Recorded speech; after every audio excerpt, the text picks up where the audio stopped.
क्या शाहजवान फिर से जिंदा हो पाएंगे?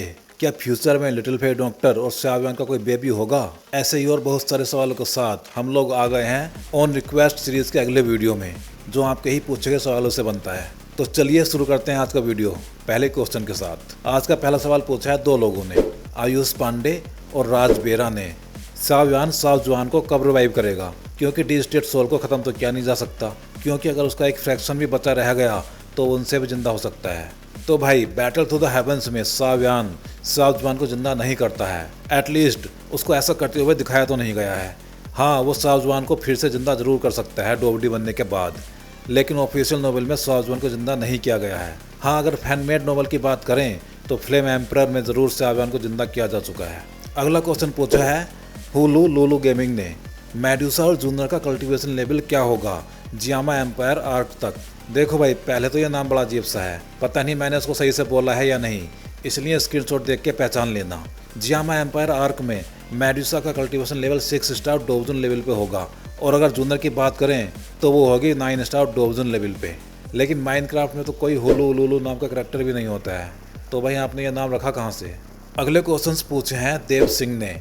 बैटल थ्रू द हेवंस में एक आदमी है जिसके पास 2 हेवनली फ्लेम्स हैं, वो कौन है, उसका लेवल क्या है और वो उनको कैसे यूज़ करता है? देखो, बैटल थ्रू द हेवंस में ये बंदा है यैन क्लैन का हेड यैन जिन, जिसके पास 9th रिन गोल्डन एंसेस्टर फ्लेम और फायर माउंटेन रॉक फ्लेम है, जो 7th और 17th नंबर पे आती है रैंकिंग में। यैन जिन पीक 8 स्टार डोवसेंग लेवल पे है, और वो इन दोनों हेवनली फ्लेम्स को अपनी बॉडी की पावर से कंट्रोल करता है, शाहजवान के जैसे किसी टेक्निक से नहीं। शाहजवान अपने भाई के पैर को कभी सही कर पाएगा या नहीं? हाँ भाई, वो सही कर देगा अपने भाई के पैर को।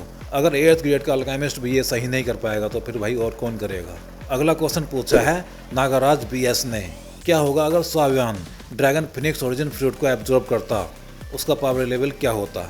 भाई जहाँ तक मुझे पता है, ड्रैगन फिनिक्स ओरिजिन फ्रूट की पावर स्पेशली ड्रैगन या फिर फिनिक्स ब्लड लाइन वालों के लिए ही है। अगर कोई और उसको एब्जॉर्ब कर भी लेता है तो उसकी पावर पर ज़्यादा फर्क नहीं पड़ेगा। जैसे जब GN ने ड्रैगन फिनिक्स पावर का कुछ पोर्शन जब शाहजवान को दिया था तो उससे शाहजवान के कल्टीवेशन में ज़्यादा फर्क नहीं पड़ा, लेकिन उसके फाउंडेशन को जो नुकसान हुआ था वो सही हो गया।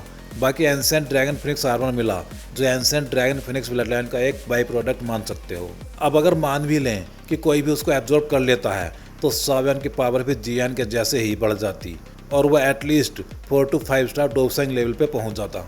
अगला सवाल पूछा हेलो कृष्णा ने, जब शाहजवान डोवडी बनेगा तब उसकी एज कितनी होगी? भाई जब वो डोवडी बनेगा उस टाइम पे शाहजवान 26 से 27 साल का होगा, लेकिन इसके बाद वो 10 साल और डोवची कॉन्टिनेंट पे ही रहेगा, इसलिए डोवची कॉन्टिनेंट पे उसकी एज 36 साल के आसपास की मान सकते हो। अगले क्वेश्चन पूछे हैं जावेद अंसारी ने। पहला क्वेश्चन है शाहजवान के बाद बाकी के लोग डोवडी कैसे बनते हैं? देखो, ये सब बताया तो नहीं गया है बैटल थ्रू द हेवंस में, लेकिन जब शाहजवान गेट 1000 वर्ल्ड से एक टनल ओपन करता है तब डोवची कॉन्टिनेंट में भी ओरिजिन ची आने लगती है उस टनल से होके, जो ज़रूरी होती है पीक डोवसेंग से डोवडी बनने के लिए। इसलिए जो भी शाहजवान के करीबी थे, इस टनल का फ़ायदा उन सभी को मिला होगा और वो डोवडी बन गए होंगे। अगला क्वेश्चन है शाहजवान से अलग भी कोई और एंग्री लोटस फ्लेम का यूज़ कर सकता है क्या? नहीं भाई, फ्लेम मंत्रा के बिना ऐसा पॉसिबल ही नहीं है। मैं मानता हूँ कि इस वर्ल्ड में कुछ ऐसे लोग भी हैं जो एक से ज़्यादा हेवनली फ्लेम्स को कंट्रोल कर सकते हैं, लेकिन शाहजवान ने बताया था कि वो 3 फ्लेम्स को कंट्रोल तो कर सकते थे, लेकिन उन्होंने उनको रिफाइन नहीं किया था, क्योंकि अगर वो उनको रिफाइन करते तो वो फ्लेम्स आपस में मिलकर ब्लास्ट कर जाती। इसीलिए बाकी किसी ने 2 हेवनली फ्लेम्स को मिलाने के बारे में कभी सोचा तक नहीं है, फिर फायर लोटस बनाना तो बहुत दूर की बात है। अगला क्वेश्चन पूछा है PNKR फैमिली ने, जूनर की डोवजन रिंग क्यों नहीं दिखाई गई है और कब दिखाई जाएगी? अभी जूनर ने ऐसी कोई फाइट की ही नहीं है जिसमें उसको डोवजन रिंग की ज़रूरत पड़े, इसलिए अभी हमें उसकी डोवजन रिंग देखने को नहीं मिली है।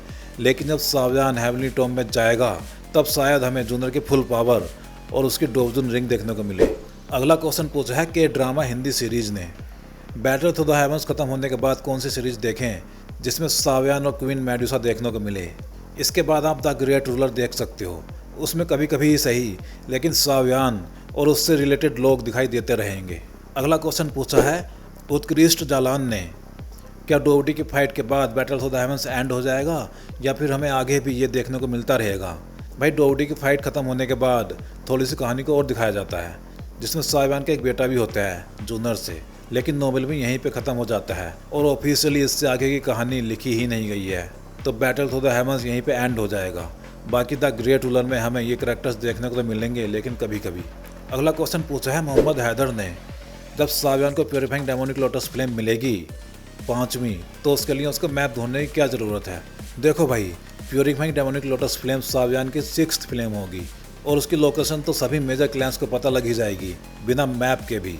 लेकिन मैप के बिना कोई भी उस फ्लेम तक पहुंच ही नहीं पाता और हमेशा के लिए प्योरीफाइंग डेमोनिक लोटस फ्लेम का पपेट बन के रह जाता। अभी बस इतना जान लो कि जो भी लोग प्योरीफाइंग डेमोनिक लोटस फ्लेम को लेने जाएंगे, उनकी जान बस सावियान और उस मैप की वजह से ही बच पाएगी, इसलिए वो मैप बहुत ज़रूरी है। अगला क्वेश्चन पूछा है यस वैट्स ने, सावियान स्काई फायर 3 मिस्टीरियस चेंज को लास्ट चेंज तक यूज़ करता है और वो उसके साथ में अगर शॉक लाइन की ब्लड लाइन भी यूज़ करे तो उसका पावर लेवल क्या होगा जब वो 6 स्टार डोजन होगा। वैसे तो ये क्वेश्चन मुझे ज़्यादा कुछ समझ में नहीं आया है, लेकिन जितना मैं समझ पाया हूँ उसके हिसाब से बताता हूँ। सावियान अगर 6 स्टार डोजन लेवल पर शॉक लाइन के ब्लड लाइन के साथ स्काई फायर 3 मिस्टीरियस चेंज को यूज़ करेगा तो वो पीक 9 स्टार डोजन तक पहुँच सकता है।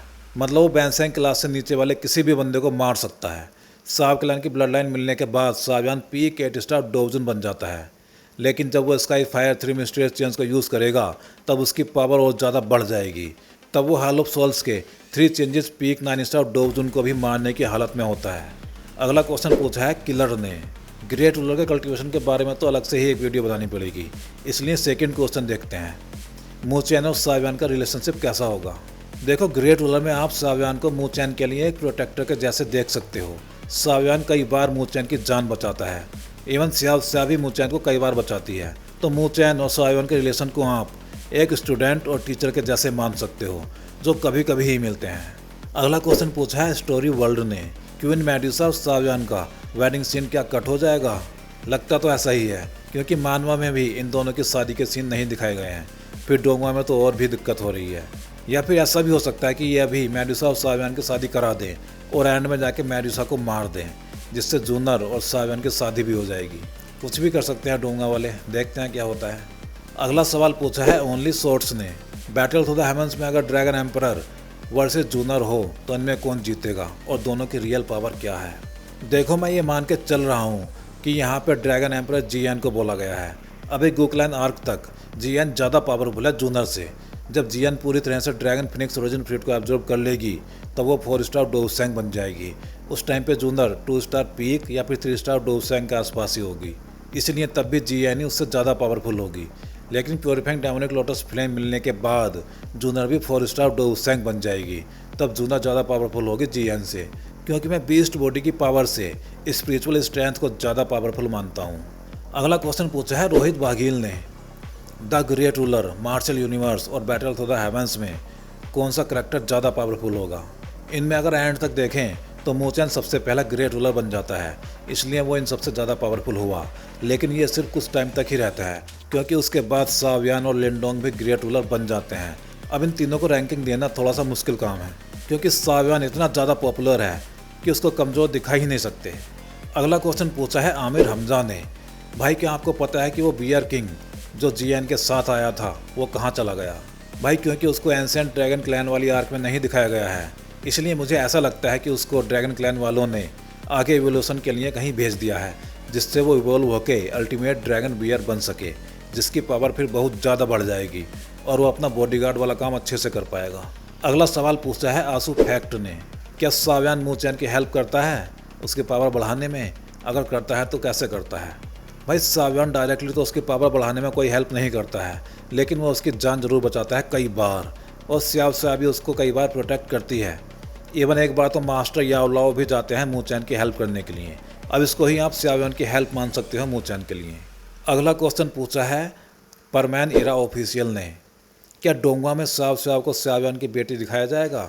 देखो, दिखाना तो चाहिए, क्योंकि काइलिन और स्याव बैटल थ्रू द हेवंस की आगे की सक्सेस पे बहुत बड़ा इम्पैक्ट डालने वाली है। बाकी तो स्टूडियो वालों को देखना है कि वो कैसे स्याव को दिखाते हैं, लेकिन जैसे भी दिखाएं हम लोग तो भाई स्याव को सावियान की बेटी समझ के ही डोंगवा को देखेंगे। अगला क्वेश्चन पूछा है बालसुवर कुमार ने, क्या लिटिल फेयर डॉक्टर कुमारी ही रहेगी।